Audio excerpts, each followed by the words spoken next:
The Narmada, also called the Reva, is the river in central India and the fifth longest river in the Indian subcontinent. It is the third longest river that flows entirely within India after the Godavari and the Krishna. It is also known as the lifeline of Madhya Pradesh for its huge contribution to the state of Madhya Pradesh in many ways.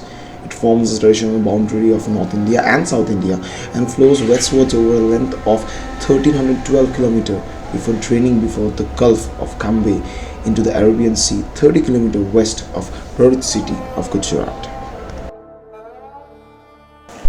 The source of Narmada is a small reservoir known as the Narmada Kund, located at Amakantak on the Amakantak plateau in the Anapur district, Shadal zone of eastern Madhya Pradesh. It is believed that Shiva, the lord of destruction, sat meditating, and his intense concentration made him break into sweat. As the sweat rolled, it got collected in a tank. Eventually, this overflowed as the Narmada or Shankari, Shankar's daughter. The river descends from Sonmant, then falls over a cliff of Kalipatra waterfall and meanders in the hills, flowing through a tortuous course of crossing the rocks and islands up to the ruined place of Ramnagar. The religious significance of Narmada river lies in its origin. There are many fables about the source of the Narmada. Important religious places and ghats along the course of this river are Amakantak, Omkareshwar, Maheshwar, Mahadev temples, Nimawar Siddheshwar Mandir in the middle reach of the river, all mainly named after Shiva, Chauthas Yogini, Chaubis and Bhrigurishi temple in Bhuj. The Narmada river is also worshipped as mother goddess by Narmadai Brahmins. The importance of the Narmada river as sacred is tested by the fact that the pilgrims perform holy pilgrimage of the Parikrama, normally known as Narmada Parikrama. It is considered to be the meritorious act that a pilgrim can undertake. Many sadhus and pilgrims walk on foot from the Arabian Sea at Bhuj in Gujarat along the river to the source of Mahikal mountains in Madhya Pradesh and back along the opposite bank of the river. Normally, different types of sadhus and Mahatmas are found on the banks of river Narmada. They come for the spiritual enlightenment, as they believe that the holy river would grant them the access to heaven in their afterlife. Naga sadhus are a particular group of Shiva saints who reside in the Himalayan caves and come to visit the civilization only during the Kumbh Mela. This is the only event when these ascetic saints can be seen amongst the general Indian population. The Naga sadhus have unique characteristic features drawing inspiration from the famous Hindu god Shiva. They hold tridents crowned with human skull. Their bodies are smeared in thick ash as they wear heavy coils of matted hair on the head. These saints remain completely naked even during biting cold. They smoke marijuana through a pipe called chilam or shivamuli. They use it as a tool to avoid the worldly distraction yet have self-control even in the intoxicated state. The Naga sadhus were founded by Daitra during ancient times such that the date of the foundation is lost. The ancient period was perhaps an age when humans never stressed the importance of time. Shankaracharya was the first one to recognize Nagas to protect Sanatana Dharma, Hinduism. उल्टी खबड़ी उल्टी ज्ञान माँ बुद्धि बात सतन बच्चे कच्चा सब ईमान खबड़ी चेतन खबड़ी ज्ञान माँ बुद्धि बात सतन बच्चे कच्चा सब ईमान. The most feared and the most respected clan of sadhus in India are the Aghori sadhus. They are notorious for their uncommon and grisly rituals they perform as a part and parcel of their religion routine, enough to arouse curiosity among the public. Aghori is a peculiar clan of sadhus. The Aghoras is said to have been over 1,000-year-old. The first Aghora sadhu being Kinaraman. They inhabit the city of Varanasi alongside the banks of the river Ganga, where the most revered temple of Kasi Vishwanath stand proudly. Aghoris are devotees of Shiva, manifested as Bhairava, who seek moksha for the cycle of reincarnation. This freedom is a realization of the self-identity with the Absolute. In spite of Varanasi being a densely populated city, Cannibalism is openly practiced by the Aghoras in Varanasi without any public upheaval, as they usually do not kill humans for their necrophagic needs but only consume corpses from cremation grounds. Corpses are eaten raw, and at times they are roasted over an open flame. After eating a certain quantity of flesh, they start meditating, sitting upon a corpse, which is continued all night. For Dunya Wale Baba, as the locals call him, cursing in an utterly profane manner virtually no reason, and is the only way he claims that can lead him to nirvana or ultimate enlightenment.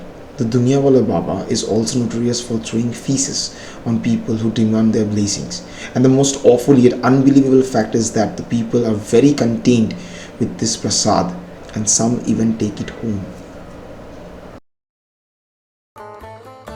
In the Tamil rendering, Narmada means magnificent mother. The word Nar means sweet as in fragrance, and Matha means mother. The holy river Narmada is the embodiment of goddess Narmada, who is like Ganga, who removes the sins of those who bathe in her waters. So holy is Narmada that to remove all the sins of the lifetime, one must bathe 3 years in Saraswati, 7 days in Yamuna, and 1 day in Ganga, or merely a glance at the river Narmada. She is said to be the consort of Yuvanasva, the son of Amarisa. The couple had a son by the name of Trasadasya. There are various myths surrounding goddess Narmada. One says that she was born from the body of Shiva. Goddess Narmada was slim and beautiful. Gods and demons wanted to marry her. She had to flee and dodge the prospects. However, she was able to disappear. Then they were in the proximity. She played hide and seek with them and won interference of Narmada in her playful attitude of dodging. Finally, she surrenders herself to Lord Shiva. The Lord was pleased in her absolute devotion and sarangati. Shiva blessed her and said, "May you become a holy river and may your waters always be full." There is not a such story, but in the spiritual philosophy of the concealing and revealing aspects of Shiva himself. When the self surrenders to the source, then one has the full blessings of the Lord. The key spiritual facts of the river Narmada lies in the sarangati or surrender. There are several forests and sanctuaries along the river Narmada, and they are some of the distinguished ones in India. Teak and India's best hardwood forests are found along the Narmada river and are affluent in the basin. Moreover, these teak trees are much older than the ones in the Himalayas.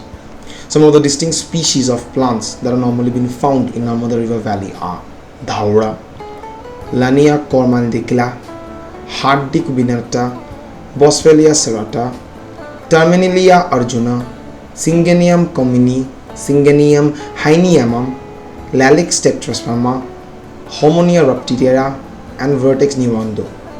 The ecoregion is home to 76 species of mammals and to 276 bird species, none of which are endemic. According to the World Life Fund, about 30% of the ecoregion is covered in relatively intact vegetation. The ecoregion includes some large blocks of habitat in the Vindhya and Satpura ranges. About 5% of the ecoregion lies within the protected areas, including Bandhavgarh, Panna and Sanjay National Park. Some of the important national parks and wildlife sanctuaries in the valley are Kanha National Park, that is located in the upper reaches of the Narmada, about 18 km from Mantla. Boasts several of wildlife, including the tiger. It is one of the best national parks in Asia, which has been described vividly by Rudyard Kipling in his famous creation, The Jungle Book. And the second one is Satpura National Park. It is set up in 1981. It is located in Hoshangabad district of Madhya Pradesh. Its name is derived from the Satpura hill ranges and covers an area of 524 km, and along with the adjoining Bori and Panchari sanctuaries provides around 1426 km of unique central Indian highland ecosystem. Satpura National Park, being part of the unique ecosystem, is very rich in biodiversity.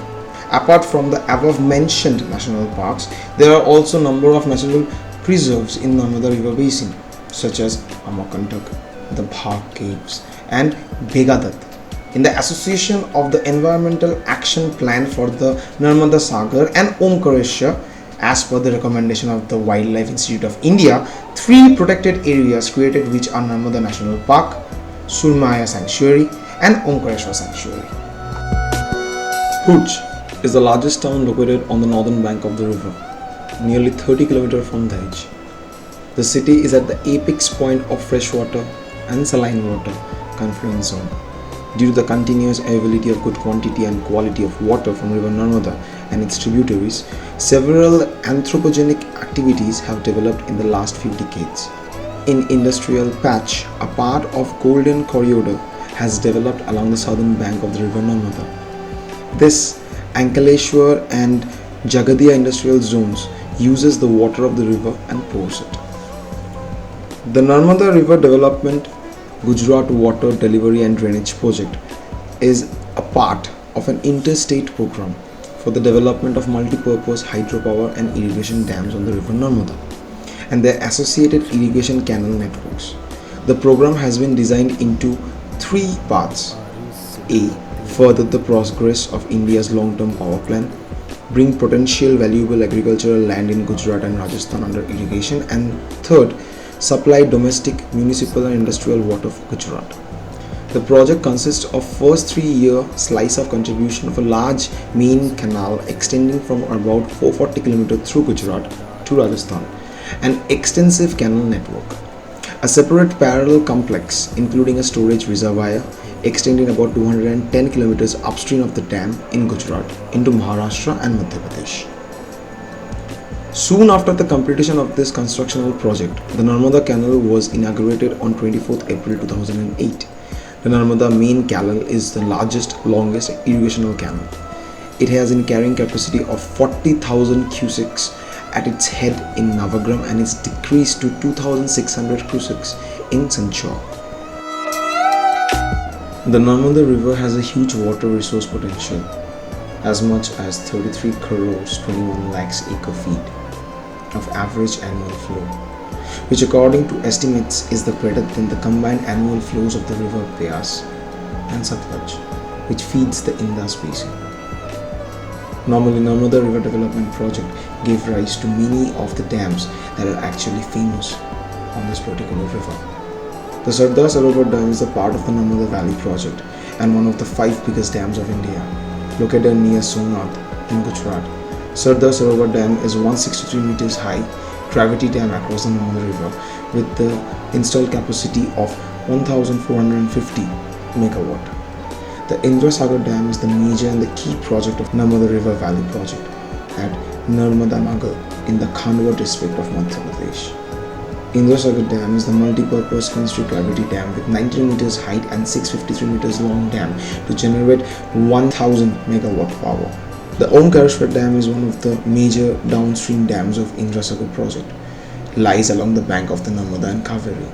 Maheshwar Dam is one of the planned large dams of the Narmada Valley to provide 400 megawatt electricity.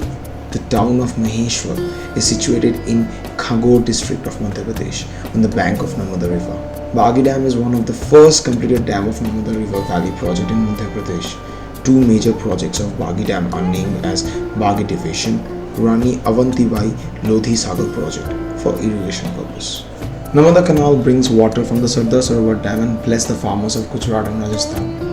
Narmada Canal, the main canal, is 74 km long in Rajasthan, one of the longest canal and other canal network of Narmada canals, runs across the entire state of Gujarat. Narmada Valley project aims at harnessing this flow for the economic prosperity of the concerned areas. This is going to be one of the largest river valley projects of the world because the entire project includes the construction of 30 major, 135 medium and 3000 minor dams on the river. This particular project would directly affect 38,044 families in the valley, that includes 31,080 in Madhya Pradesh, 4,500 in Gujarat and 2,464 in Maharashtra.